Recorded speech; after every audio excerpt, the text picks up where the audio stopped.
The crystal chandeliers cast dancing shadows across the ballroom as camera flashes erupted like fireworks. Ilara Whitmore stood frozen at the podium, her champagne glass trembling slightly in her manicured hand. The reporter's question hung in the air like smoke from a dying cigarette. "Is it true you're dating a janitor?" Heat flooded her cheeks. Without thinking, her finger pointed toward the back of the room, where a figure in navy blue coveralls was quietly mopping the marble floor. "I would never date a janitor," she declared, her voice carrying further than intended. The man stopped mid-motion, his eyes meeting hers across the crowded room with an expression she would never forget. Ilara Whitmore had built her empire on precision. At 35, she commanded Whitmore timepieces with the same exacting standards her father had instilled in her before his sudden death 5 years ago. Every morning at 6 sharp, she arrived at the gleaming headquarters overlooking Manhattan's Diamond District. Her office walls displayed awards and photographs of her shaking hands with world leaders, each frame positioned at mathematically perfect angles. The company's legacy stretched back 4 generations, but the weight of carrying it forward rested solely on her shoulders. She had learned early that emotions were luxury items she couldn't afford. When her father collapsed in his workshop at 58, clutching his chest while examining a prototype movement, Ilara had been 29 and working in marketing. The board of directors had questioned whether a woman could lead the company. Competitors circled like vultures, sensing weakness. Employees whispered about selling to larger corporations. In response, Ilara had crystallized into something harder than the sapphire crystal protecting their watch faces. Her days followed rigid patterns. Board meetings where she spoke in measured tones about market penetration and profit margins. Client dinners where she smiled at precisely the right moments while discussing Swiss complications and limited editions. Charity galas where she wrote checks for causes she barely had time to understand. She lived in a penthouse apartment filled with museum-quality furniture that remained pristine because she was never home long enough to disturb it. Men approached her regularly, drawn by her success, her beauty, or her bank account. Investment bankers with practiced charm, politicians with calculated smiles, CEOs from other companies seeking strategic alliances through marriage. She dated some of them. Relationships that felt like business negotiations conducted over expensive wine. None had ever seen her cry. None had ever heard her laugh without calculation behind it. None had ever touched the part of her that remembered being 8 years old, sitting on her father's lap while he explained how tiny gears could measure the infinite mystery of time. Meanwhile, 38 floors below, Noah Blake was finishing his shift in a world Ilara never noticed. He moved through the building like a ghost, arriving after the executives had gone home to their suburban mansions and their second wives. His territory included the executive floors, the workshops, and the public showrooms where million-dollar timepieces sat behind bulletproof glass. Noah had not always been invisible. 12 years ago, he had been Noah Blake, master horologist, the youngest craftsman ever admitted to the American Watchmaking Institute. His hands could coax life from the most delicate mechanisms. His workshop in Brooklyn had been small but renowned among collectors who valued artistry over mass production. He had been married to Sarah, a music teacher with gentle eyes and a laugh that made their cramped apartment feel like a palace. Then came the fire. A short circuit in aging wiring had ignited the building at 2 a.m. Noah had managed to save Mrs. Chen from the apartment next door, carrying the elderly woman down 3 flights of smoke-filled stairs. But he couldn't save his workshop, his tools, his reputation, or his marriage. Sarah had tried to stand by him through the lawsuits and the insurance investigations, but watching him become someone she didn't recognize had slowly broken her spirit. The divorce papers had arrived on the same day Luna took her first steps. Noah had signed them without contest, understanding that Sarah deserved better than the hollow man he had become. But he had fought for joint custody of Luna with everything he had left, which wasn't much. The legal fees had consumed his savings, The stress had consumed his health. Depression had consumed his soul. The janitorial job had been a lifeline thrown by a friend of a friend who remembered Noah from better days. Night shift paid a premium, and the work was honest. More importantly, it allowed him to spend afternoons with Luna when she came home from school. He would pick her up at 3:30, help her with homework at the kitchen table of their studio apartment, make dinner from whatever was on sale at the grocery store, and tuck her into bed with stories about brave princesses and kind dragons before leaving for work at 10 p.m. Luna was 8 now, with Sarah's gentle eyes and Noah's stubborn chin. She never complained about their circumstances, never asked why other children had bigger homes or newer clothes. She made friendship bracelets from scraps of yarn and left them on Noah's pillow with notes that said "Best Daddy Ever" in her careful cursive handwriting. When Noah came home exhausted at dawn, she would already be awake, making him toast with peanut butter cut into heart shapes. The night of the charity gala, Noah had been working later than usual. A wine spill in the executive dining room had required deep cleaning, and he wanted to finish before the morning staff arrived. He had been focused on removing red stains from imported marble when the sound of his name being discussed made him look up. The aftermath of Ilara's public declaration spread through the building like ripples in still water. By morning, everyone knew. The security guards smirked when he passed. The day-shift cleaning crew avoided eye contact. The executive assistants who had previously ignored him now watched him with a mixture of pity and embarrassment that felt worse than contempt. But Noah said nothing. He had learned years ago that defending himself only made things worse. He simply continued his work, disappearing into the rhythm of routine that had kept him sane through darker times. Mop, rinse, repeat, check the supply closets, empty the trash cans, polish the brass fixtures until they gleamed like mirrors reflecting a life he used to live.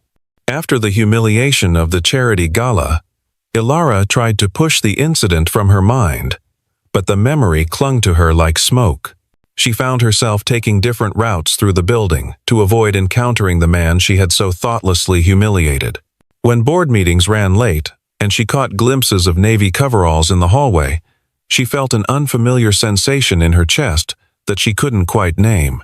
3 days after the gala, she was leaving her office near midnight when she noticed something glinting on the marble floor near the elevators. Her father's pocket watch lay where it had fallen from her purse, its gold case scratched from the impact. She had carried it everywhere since his death, though it had stopped working years ago. The watch repair shops she had visited all said the same thing. The mechanism was too old, too damaged. Parts no longer existed. Ilara picked up the watch and held it to her ear out of habit, hearing only silence. The inscription on the back had worn smooth from years of her father's fingers tracing the words, "Time heals all wounds, M.W." Her grandfather had given it to her father on his wedding day. Her father had planned to give it to her future husband someday, but someday had become never when his heart stopped beating. She slipped the watch back into her purse and headed home to her sterile penthouse, where she poured herself a glass of wine.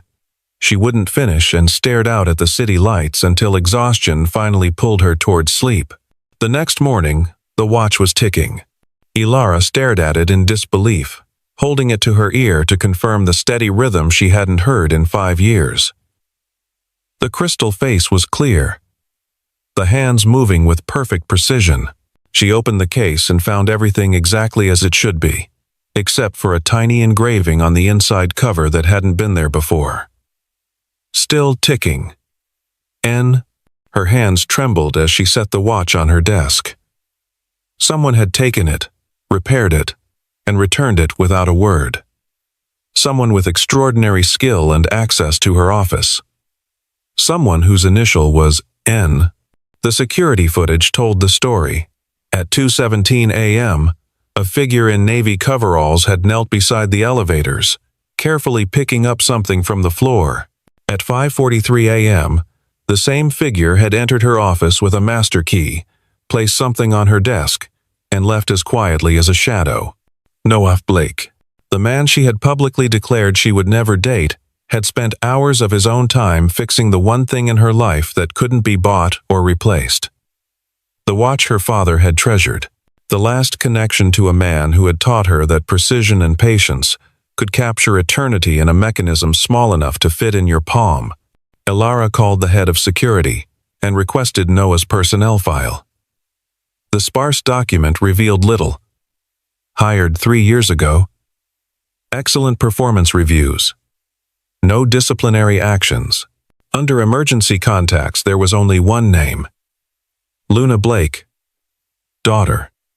Age 8. That afternoon, she found herself studying the building's employee database, searching for more information about the man who had restored her father's most precious possession. The deeper she dug, the more questions arose. Why was someone capable of such delicate work pushing a mop? What had brought him to this building, to this life that seemed so far beneath his abilities? For the first time in years, Ilara found herself genuinely curious about another person's story. The sensation was unsettling and addictive, like the first sip of wine after months of sobriety.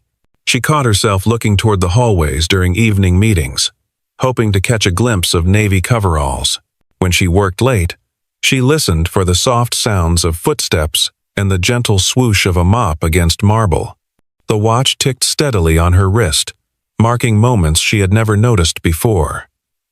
Each second felt different now, weighted with possibility and questions she didn't know how to ask. Ilara began working later, telling herself it was dedication to quarterly reports and strategic planning. But truthfully, she was hoping to encounter Noah Blake again, to see the man behind the careful gesture that had restored something she thought was lost forever. The opportunity came on a Thursday evening when she emerged from a conference call with Tokyo investors to find Noah polishing the brass handrails outside her office. He looked up when she approached, his expression carefully neutral. "Mr. Blake," she said, her voice steadier than she felt. "I believe you have something that belongs to me." He straightened, setting down his cloth. "Ma'am?" She held up her wrist, showing him the watch. "Though I suppose it works better now than it ever did when it was truly mine." For a moment, neither of them spoke. The building hummed quietly around them, fluorescent lights casting stark shadows on polished surfaces. Noah's eyes were the color of slate before a storm, and she found herself noticing details she had missed during their brief, humiliating encounter at the gala. The way his work shirt was always perfectly clean despite the nature of his job. The careful precision of his movements. The fact that his hands, though calloused, moved with the grace of someone who had once worked with delicate things. "I'm sorry about taking it," he said finally. "I saw it fall and recognized the maker's mark. 1890 vintage Whitmore movement. One of your great-grandfather's pieces. I couldn't leave it broken." "How did you know what it was?" "I used to work with timepieces." The answer came carefully, like he was revealing a secret he rarely shared. "A long time ago." "What happened?" Noah glanced toward the elevator, clearly wanting to escape this conversation. But something in her tone must have convinced him she was asking out of genuine interest rather than idle curiosity. "Life happened," he said. "Sometimes things break, and you can't fix them. Sometimes you have to start over in a different direction." Ilara nodded, understanding more than he probably realized. She had built her entire existence around the fear of things breaking, of having to start over. But here was a man who had done exactly that and somehow survived. "Thank you," she said, meaning more than just the watch repair. "It means more to me than you could know." "Your father was a good man," Noah said quietly. "He didn't deserve to go so young." The words hit her like a physical blow. "You knew my father?" But Noah was already walking away, his footsteps echoing down the empty corridor.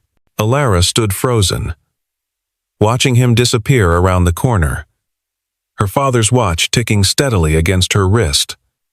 like a heartbeat she had forgotten she possessed. That night, she sat in her office long after Noah's shift had ended, staring at old photographs of her father. In several pictures from industry events, she noticed a young man standing slightly behind him, listening intently as her father explained various mechanisms to potential clients. The young man had thick, dark hair and intense eyes that seemed familiar. She pulled out a magnifying glass and studied the photos more closely. There, barely visible on the young man's shirt, was a name tag. Noah Blake. Apprentice. The realization struck her like lightning. Noah hadn't just known her father, he had worked for him. He had been part of the Whitmore legacy before everything fell apart, before he became invisible. Over the following days, Ilara found herself paying attention to Noah in ways she had never noticed anyone before. She observed how he interacted with other employees, always polite but maintaining careful distance. She watched him work, noting the methodical way he approached each task, the pride he took in details others would never notice. On Friday afternoon, she made a decision that surprised even herself. She left her office early and drove to PS 107, where, according to Noah's file, Luna Blake was a third-grade student. The school was a typical Manhattan elementary building, brick and concrete, surrounded by a small playground. At 3:30, children poured out of the doors like colorful confetti, running toward waiting parents and caregivers. Luna Blake was easy to spot. She had her father's dark hair and the same careful way of observing her surroundings before moving. But where Noah seemed to carry the weight of the world on his shoulders, Luna moved with the light step of someone who still believed in magic. She waited on the front steps, a pink backpack covered in star stickers at her feet, reading a book that looked far too advanced for a third grader. When Noah arrived, jogging slightly because he was a few minutes late, Luna's face transformed into pure sunshine. "Daddy." She launched herself into his arms with the complete trust of a child who had never doubted she was loved. "Sorry, sweetheart." The train was delayed. Noah hugged her tightly, and Ilara saw something in his expression she had never witnessed in the corporate world. Unconditional love without agenda or calculation. "It's okay. I finished my math homework while I waited. Want to see?" Luna pulled out a worksheet covered in neat numbers and careful writing. "You're brilliant," Noah said, studying the paper as if it contained the secrets of the universe. "But you know what? I think this answer here might need another look." They sat on the steps together. Luna's head bent close to her father's as he gently guided her through the problem. Watching them, Ilara felt something crack open in her chest. A longing so sharp, it took her breath away. This was what she had been missing all these years while building her empire. This connection, this simplicity, this love that didn't need contracts or negotiations or strategic planning. It just existed, pure and uncomplicated, like the steady ticking of a well-made watch. As Noah and Luna walked hand in hand toward the subway station, Luna skipping slightly to match her father's longer stride, Ilara realized she was crying. Not the calculated tears she had shed at her father's funeral, performed for the cameras and the board members who were watching for signs of weakness. These were real tears, salt water carrying years of buried longing. She sat in her expensive car, watching the ordinary miracle of a father and daughter who had found joy despite having lost everything else, and wondered if she had spent her entire adult life optimizing for the wrong variables. The following Monday, Ilara did something unprecedented. She left a note on her assistant's desk, requesting that Noah Blake be asked to come to her office at his earliest convenience. The request went through proper channels, causing curious looks and whispered conversations throughout the building. When Noah appeared at her door that evening, still wearing his work uniform, Ilara realized she had no idea how to begin the conversation she needed to have. "Please, sit down," she said, gesturing to the leather chair across from her desk. Noah remained standing. Is there a problem with my work, ma'am? Number no. Your work is exemplary. I wanted to talk to you about something else. She took a breath, steadying herself. I know you worked for my father. For a moment, Noah's carefully composed expression flickered, revealing surprise and something that might have been pain. Then the mask slipped back into place. That was a long time ago. Tell me about it. It wasn't a request. Noah glanced toward the door, clearly calculating escape routes. But something in Ilara's voice, perhaps the fact that she was asking rather than demanding, made him reconsider. I was 26, he said finally, fresh out of horological school, full of ideas about craftsmanship and artistry.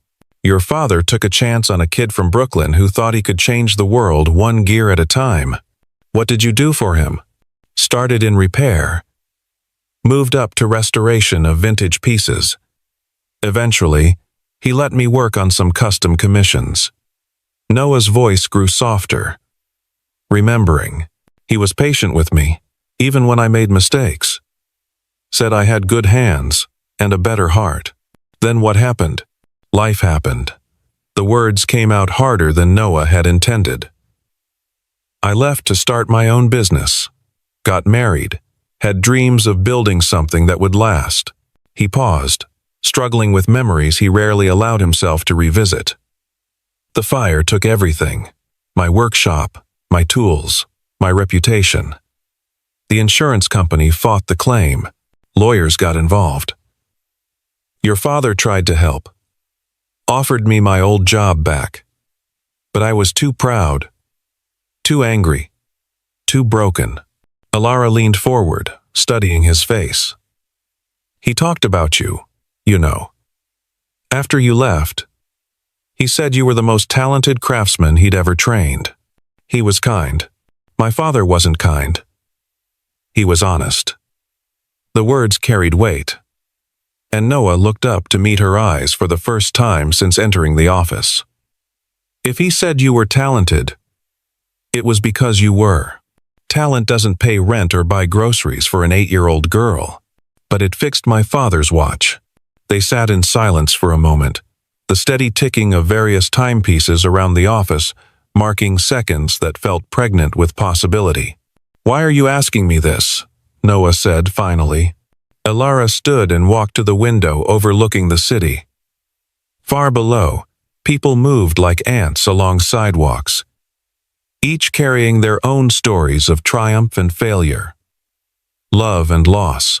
Because I've spent 5 years thinking I knew everything about running this company, about carrying on my father's legacy. But I realize I don't know anything about the people who make it possible. I don't know their stories or their dreams or what they've lost along the way. She turned back to face him, and because you gave me back something I thought was gone forever, not just the watch, the memory of my father's voice, telling me that time heals all wounds. I had forgotten that some things are worth waiting for. Noah stood, uncomfortable with the intimacy of the conversation. I should get back to work. Should you? Or do you think there might be another way? Ma'am, I'm offering you a job, Mr. Blake. Not as a janitor, but as what you are. A master horologist, head of our restoration department.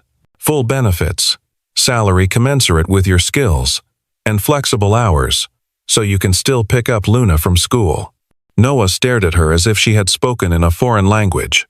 You can't be serious. I've never been more serious about anything in my life. The board would never approve. I am the board. This is my company, and I make the decisions about who works here and in what capacity. Ilara moved closer, her voice gaining strength. The question is, are you ready to stop hiding from who you used to be? The question hung between them like a bridge. Noah wasn't sure he was ready to cross. For 3 years, he had found safety in invisibility, in work that required nothing more than showing up and following instructions. The thought of creating again, of risking failure and judgment, terrified him more than poverty ever had. But as he looked at Ilara Whitmore really looked at her, he saw something he recognized. The same fear he carried, hidden behind expensive clothes and corporate success instead of janitor's coveralls and careful silence. "I need to think about it," he said. "Of course. Take all the time you need." As Noah left her office, Ilara felt something she hadn't experienced in years. Hope. Not the calculated optimism she brought to board meetings and investor calls, but real hope, fragile and precious as a watch movement, ticking with the rhythm of second chances. But Ilara's research into Noah's past had only scratched the surface. Driven by a curiosity she couldn't name, she spent the following week making phone calls and reviewing old files, piecing together the full story of what had happened to her father's most promising apprentice. The truth, when she finally uncovered it, was more complex and heartbreaking than she had imagined. Noah hadn't simply left to start his own business. He had been recruited by Meridian Watch Company, Whitmore's biggest competitor, with an offer that included a signing bonus large enough to pay for his wedding and a down payment on a small workshop. The move had been seen as a betrayal by some in the industry, though her father had publicly wished him well. But the fire that destroyed Noah's workshop hadn't been an accident. According to a police report Ilara had to pull strings to access, investigators had found evidence of arson. The primary suspect had been Marcus Chen, a disgruntled former employee of Noah's who had been fired for drinking on the job. Chen had been in the building that night, allegedly retrieving personal belongings. The case had never gone to trial. Chen had died in the fire, overcome by smoke while trying to escape. But not before Noah had carried Mrs. Chen, Marcus's elderly mother who lived in the apartment upstairs, to safety. The woman had survived, but Noah had been injured burns on his hands and arms, smoke inhalation that had left him hospitalized for 2 weeks. During his recovery, the insurance company had begun their investigation. Someone had leaked information suggesting that Noah might have set the fire himself for the insurance money. The accusation was baseless. Noah's policy barely covered his equipment, let alone provided motive for arson. But the suggestion was enough to poison the well of public opinion. Orders were canceled. Clients demanded refunds. Other craftsmen, fearing guilt by association, distanced themselves from Noah. His marriage to Sarah, already strained by financial pressures, and his physical recovery, couldn't survive the social ostracism. The most damaging detail was buried in a file from the insurance company's private investigator. Marcus Chen had been secretly working for Meridian Watch Company, feeding them information about Noah's client list and techniques. The fire had been intended to destroy evidence of industrial espionage, not to harm anyone. But Noah had never known this. He had spent 12 years believing that his former employee had died, trying to rob him, carrying the guilt of a man's death alongside the loss of everything else he had valued. Ilara sat in her office at 2 a.m, surrounded by documents and police reports, trying to process what she had learned. Her father had tried to help Noah after the fire, offering him work and financial support. But Noah had been too broken, too proud, and too consumed by guilt to accept charity from his former mentor. The final piece of the puzzle came from her father's personal files, stored in a safe she had never opened. Among his papers, she found a folder labeled NB Restoration Fund, containing $25,000 in cash, and a letter dated just 2 weeks before her father's death. If you're reading this, the letter began in her father's careful handwriting. It means I didn't get the chance to make things right with Noah Blake. The money in this envelope represents commissions he earned but never collected, plus interest, plus my own attempt to repay a debt I've carried for 5 years. Noah Blake was the finest craftsman I ever trained, and I failed him when he needed me most. I knew about Marcus Chen's arrangement with Meridian. I had proof of the industrial espionage, proof that would have cleared Noah's name and restored his reputation. But I kept quiet to protect a business relationship that seemed more important at the time than one young man's future. I've regretted that decision every day since. If something happens to me before I can make amends, I'm trusting you to find a way to give Noah back what he lost, not just the money, but his place in this industry and his belief in his own worth. The letter was signed and dated. Witnessed by her father's attorney. Legal proof of Noah's innocence and her father's guilt. A guilt he had carried to his grave. Ilara called in sick for the first time in 5 years and spent the day walking through Central Park, trying to understand how a single decision could ripple through so many lives. Her father, whom she had idolized, had been human, after all capable of moral failure and petty selfishness. Noah, whom she had seen as a victim of circumstance, had been the target of a deliberate conspiracy. And she, in her ignorance and arrogance, had perpetuated the injustice by treating him as invisible. That evening, she waited in the lobby until Noah arrived for his shift. When he saw her, his expression immediately became guarded. "Miss Whitmore, has something happened? We need to talk. Not in my office, somewhere private. Please." They walked to a 24-hour diner 6 blocks away, sliding into a booth in the back corner where the fluorescent lights cast harsh shadows, and the coffee was strong enough to strip paint. Ilara had never been in a place like this, but it felt appropriate for the conversation they needed to have. She laid the documents on the table between them. Police reports, insurance files, her father's letter, and the envelope of money. "I know what really happened," she said simply. Noah's face went white as he recognized the official letterheads and saw his own name typed across multiple pages. His hands trembled as he picked up her father's letter, reading it slowly. His expression cycling through disbelief, anger, and something that might have been relief. "He knew," Noah whispered.